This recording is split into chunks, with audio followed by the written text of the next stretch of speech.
Shalom. Shalom. Ya, silakan duduk Bapak Ibu yang dikasih oleh Tuhan. Puji nama Tuhan. Kalau pada sore hari ini saya dipercayakan untuk melayani di tempat ini ya. Baru pertama kali saya di tempat ini. Mungkin terima kasih ya buat Ibu Gembala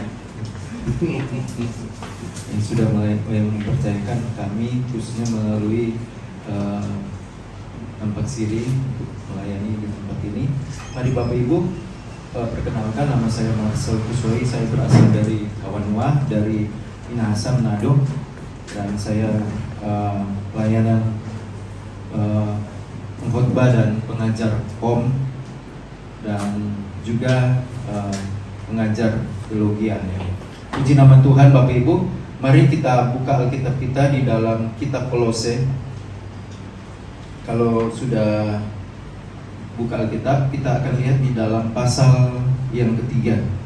Kolose pasal 3 ayat 1 sampai dengan 4. Demikian firman Tuhan. Karena itu, kalau kamu dibangkitkan bersama dengan Kristus, carilah perkara yang di atas, di mana Kristus ada, duduk di sebelah kanan Allah. Ayat 2. Pikirkanlah perkara yang di atas, bukan yang di bumi. Sebab kamu telah mati dan hidupmu tersembunyi bersama dengan Kristus di dalam Allah. Ayat yang keempat, apabila Kristus yang adalah hidup kita menyatakan diri kelak, kamu pun akan menyatakan diri bersama dengan Dia dalam kemuliaan. Saudara yang dikasih oleh Tuhan, saya diberikan tema pada sore hari ini, Kristus menjadi prioritas. Apa? Kristus menjadi prioritas. Nah, saudara yang dikasih oleh Tuhan, berbicara tentang prioritas, tentunya dari sekian banyak, dari sekian beberapa item, tentunya ada satu yang harus kita prioritaskan dibandingkan yang lain. Dinomor satukan. Nah, bahasanya dinomor satukan dulu. Yang lain nanti masih bisa. Kalau bahasa untuk kita sehari-hari, kita mau cari apa yang dulu yang diutamakan buat selain kita beli baju dan lain sebagainya. Paling kita apa? Kebutuhan pokok. Jadi kebutuhan pokok atau kebutuhan makan itu dulu yang paling kita harus pikirkan. Ya, saudara, Bapak Ibu yang dikasih oleh Tuhan. Demikian apa yang disampaikan oleh Rasul Paulus kepada jemaat yang ada di Kolose. Carilah perkara yang di atas. Wah, bukannya kita tidak bisa mencari perkara-perkara yang di bumi, bukan. Tetapi itu menjadi prioritas yang utama dalam perjalanan kita sebagai pengikut Tuhan. Amin. Nah, sekarang pertanyaan, berapa kalikah Anda selalu berdoa, atau berapa lama kita setiap hari itu baca Alkitab? Kalau kita bilang bahwa Kristus ini adalah prioritas, tentunya kita akan tidak pernah dalam keseharian, dalam waktu-waktu kita, tentunya kita ada membangun selalu dalam hubungan dengan Tuhan, dalam doa, dan tidak lupa kita selalu membaca Alkitab. Nah, saudara yang dikasih oleh Tuhan, dalam perjalanan kita sebagai orang percaya, sebagai anak Tuhan, kita tahu bahwa sekarang ini kita masih berada di tempat di bumi ini. Jadi Tuhan sudah menyatakan diri waktu Dia datang, Dia Dia mulai dari sebagai seorang bayi, kemudian dia besar, dia dewasa, dia melayani semua umat Tuhan sampai dia harus mati. Dia sudah melaksanakan kehendaknya sampai dia bangkit, sampai dia naik ke surga. Tinggal satu perkara yang kita akan nantikan. Apa? Perkara yang akan kita nantikan apa? Menantikan kedatangan Tuhan. Jadi kalau Bapak Ibu Saudara yang dikasihkan, kita sudah merayakan hari Natal, kelahiran, Paskah, kematian kan? Kemudian dia sudah bangkit, kita sudah merayakan. Kemudian hari kenaikan, kita sudah merayakan. Tinggal kita menantikan apa? Kedatangan Tuhan. Sudah siapkah saudara menantikan kedatangan Tuhan?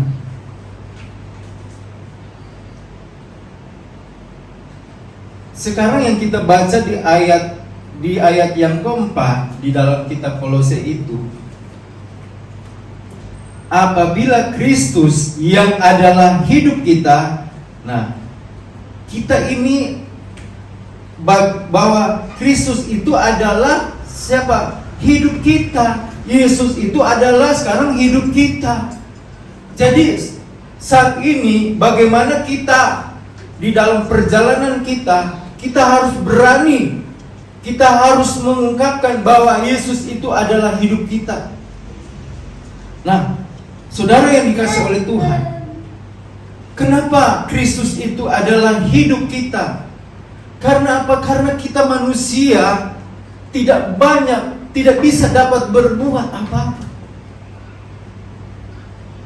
Yang kita bisa dapat berbuat dalam keseharian kita berdoa, kita membaca Alkitab, kita memuji Tuhan. Dengan pekerjaan yang kita kerjakan sebagai seorang manusia yang tentunya mencari nafkah dan lain sebagainya, kita akan menantikan bagaimana Yesus akan menyatakan diri atau Yesus akan datang. Nah, oleh sebab itu saudara yang dikasih oleh Tuhan, bagaimana kita menyatakan diri kelak dengan Kristus? Bagaimana kita, persiapan kita sejauh manakah bagaimana untuk kita akan bersama dengan Kristus nanti? Persiapan kita seperti apa? Nah, saudara yang dikasih oleh Tuhan, sekarang memasuki masa tenang. Hari Rabu tanggal 14 kita akan datang ke TPS. Kita akan melakukan hak kita sebagai warga negara yang baik, berpartisipasi dalam pesta demokrasi. Dan semua persiapan sudah dilakukan nanti oleh KPPS, oleh KPU untuk persiapan di setiap TPS masing-masing. Kita datang. Nah, jadi ada persiapan yang mereka lakukan. Begitu juga dalam kehidupan kita sebagai orang yang percaya, sebagai anak Tuhan, kita selalu punya persiapan. Saat ini kita sedang persiapkan diri untuk apa? Untuk Kristus Yesus akan menyatakan, akan datang untuk saudara dan saya. Nah, oleh sebab itu saudara yang dikasih oleh Tuhan, kalau kita membaca di dalam kitab Kolose ini, di ayat yang selanjutnya, di dalam ayat 5, ayat 3. Nah, di situ dikatakan apa? Karena itu, matikanlah dalam dirimu segala sesuatu yang duniawi. Segala sesuatu yang duniawi. Nah, perhatikan di dalam ayat ini, yaitu percabulan, kenajisan, hawa nafsu, nafsu jahat, dan juga keserakahan yang sama dengan penyembahan berhala. Sampai situ dulu. Ya. Perhatikan di dalam ayat yang ke-5. Di sini diungkapkan bahwa segala sesuatu, perkara-perkara yang tertulis itu, ya, sama dengan apa? Dibilang di dalam ayat ini apa? Percabulan, kenajisan, hawa nafsu, nafsu jahat, keserakahan. Ini dibilang sama dengan apa? Penyembahan berhala. Jadi kalau saudara yang dikasih oleh Tuhan, kalau kita masih hidup di dalam hawa nafsu, kalau kita masih hidup di dalam keserakahan, kita sama dengan orang yang menyembah apa? Berhala. Ini firman Tuhan loh yang bilang, bukan saya. Nah, oleh sebab itu saudara yang dikasih oleh Tuhan, supaya bagaimana kita tidak hidup di dalam penyembahan berhala.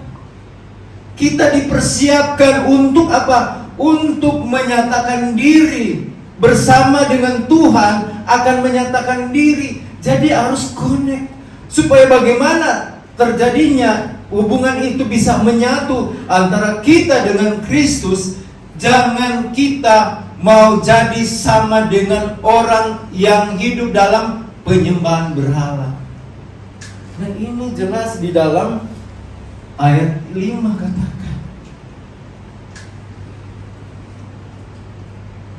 Jadi saudara yang dikasih oleh Tuhan,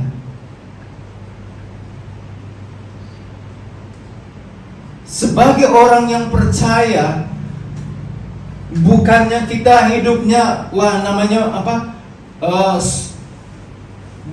Bukan malaikat, tidak bisa. Kita manusia bisa dapat melakukan hal-hal demikian.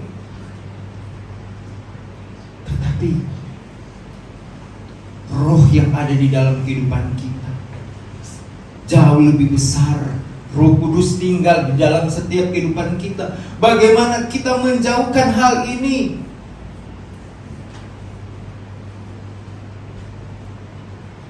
Karena di dalam ayat 10, coba kita lanjut. Ayat 10 di sini ditulis, dan telah mengenakan manusia baru yang terus-menerus diperbaharui, ya, untuk memperoleh pengetahuan yang benar menurut gambar kaliknya.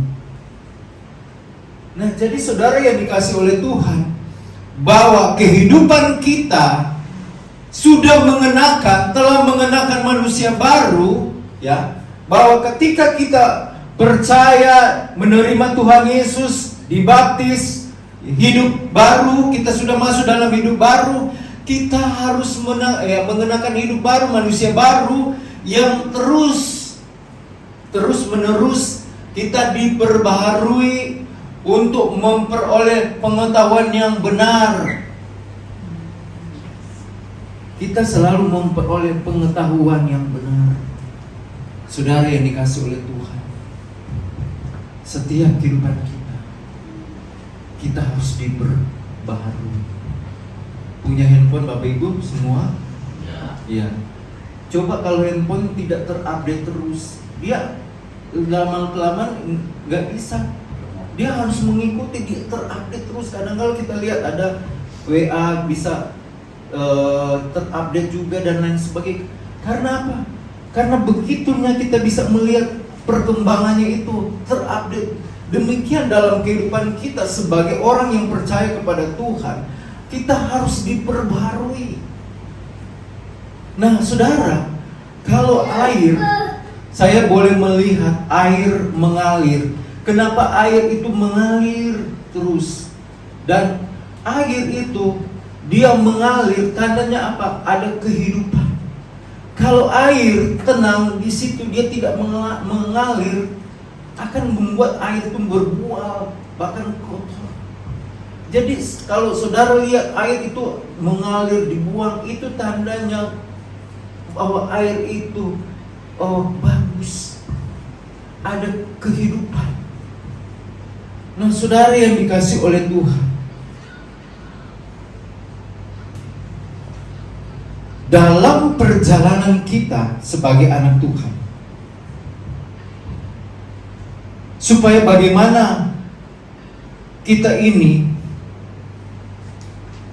menjadi prioritasnya Kristus. Bagaimana Kristus itu menjadi prioritas dalam hidup kita. Saudara yang dikasih oleh Tuhan, di dalam Efesus pasal 4, kita baca lagi, Efesus pasal 4 ayat 21. Di sini dikatakan, karena kamu telah mendengar tentang Yesus, tentang Dia, dan menerima pengajaran di dalam Yesus, dalam Dia, menurut kebenaran yang nyata dalam Yesus. Jadi, karena kamu sudah mendengar tentang Yesus dan kamu telah menerima ajaran, telah menerima pengajaran, ya, supaya apa? Supaya hidup kita dibenarkan, supaya terus hidup kita diperbarui dan dibenarkan. Kebenaran Allah, Yesus itu adalah kebenaran yang sesungguhnya. Tidak ada kebenaran yang lain selain Yesus Kristus. Oleh sebab itu bahwa kita sudah menerima Yesus, ya, kita harus tahu yang namanya kebenaran itu. Kita harus tahu yang namanya pengajaran itu. Pengajaran itu selalu mengajarkan kita bagaimana hidup kita, bagaimana hubungan kita, dan bagaimana kelak nanti kita bisa bersatu dengan Tuhan Yesus. Oleh sebab itu, kalau kita, apalagi kita di Komsel, ya, terbangun dalam hubungan kita, di situ harus ada pengajaran. Supaya apa? Kita bisa saling bertanya, kita saling berbagi. Disitulah ada pertumbuhan, ada kehidupan, ada perkembangan. Nah, oleh sebab itu, saudara yang dikasih oleh Tuhan, di dalam pengajaran itu kita diajarkan banyak hal. Kita diajarkan banyak hal. Nah, oleh sebab itu, kita akan lihat hal-hal apa saja yang ada di dalam Efesus pasal 4 ini. Kalau kita lihat di dalam pengajaran yang disampaikan oleh Paulus kepada jemaat yang ada di Efesus. Nah, kita lihat di dalam Efesus tadi 4 ayat 22, yaitu bahwa kamu berhubung dengan kehidupan kamu yang dahulu harus menanggalkan manusia lama yang menemui kebinasaannya oleh nafsunya yang menyesatkan, bahwa seorang pengikut Kristus seharusnya berpusat dan memberikan perhatian penuh pada pribadi Kristus. Kristus yang adalah hidup kita, ya, sesungguhnya memiliki arti bahwa pribadinya, firman-Nya, kehidupannya adalah juga menjadi kehidupan kita, tidak terpisahkan semuanya.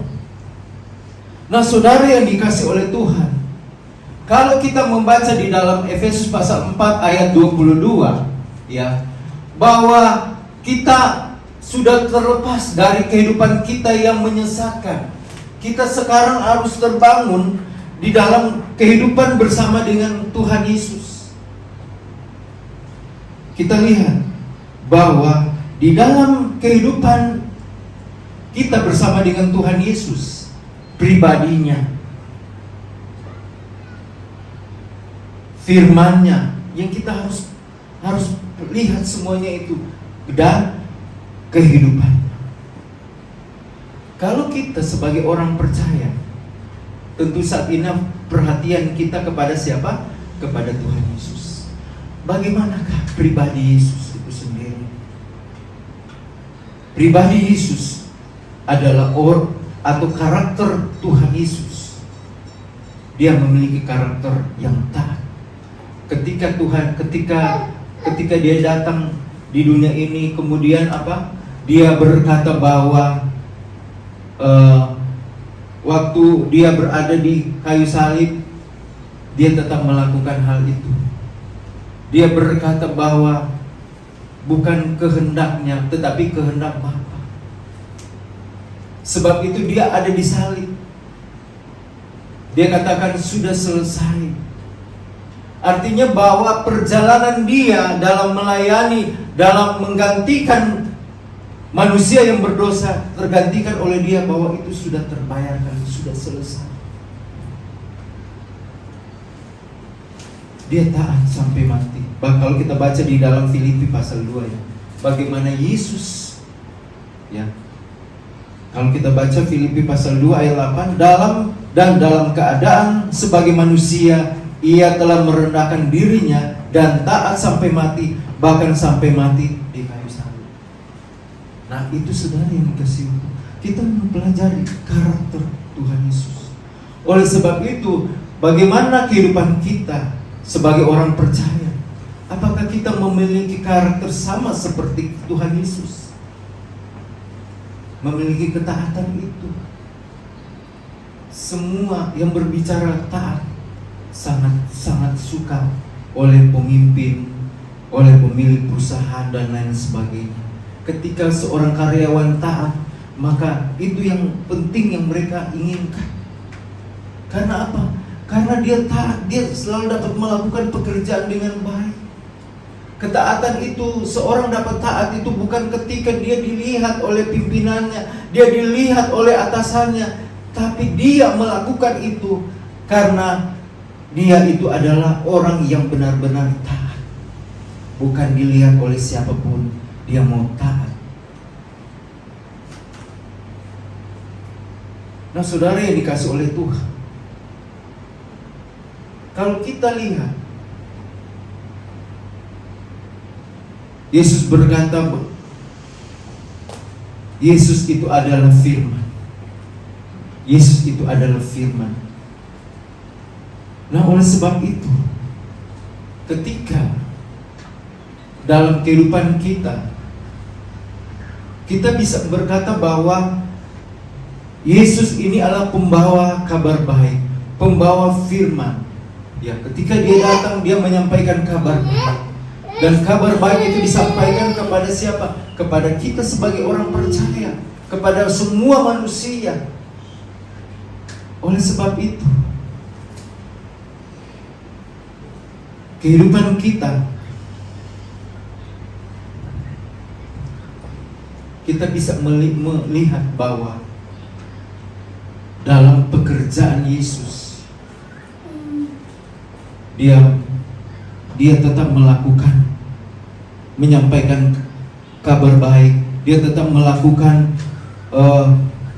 memberitakan Injil, menyampaikan kepada banyak orang, dan orang yang sakit pun disembuhkan.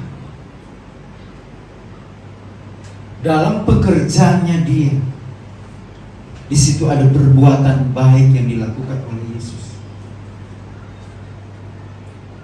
Sebagai orang, sebagai Tuhan, Yesus tahu banyak orang yang membutuhkan. Orang sakit membutuhkan pertolongan.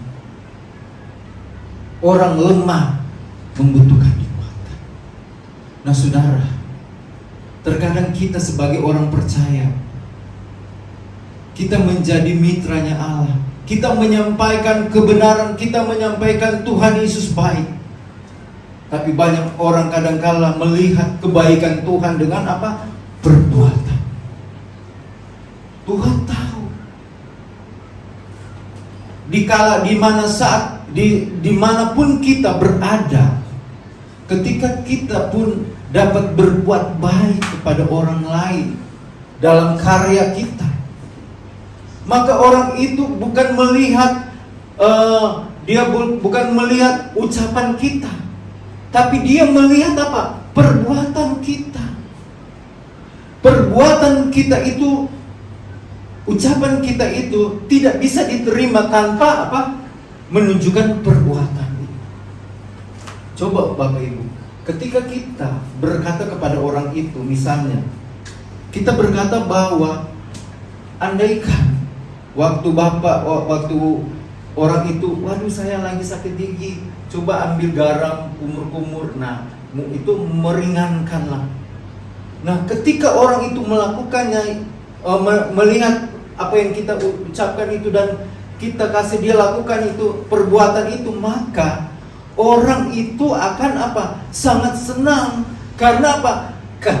Karena bukan hanya perkataan saja, ternyata dari perbuatan itu akan menimbulkan bahwa ternyata bukan hanya ucapannya itu, tapi memang benar-benar bahwa dia bukan hanya berkata omong kosong, tetapi berkata benar.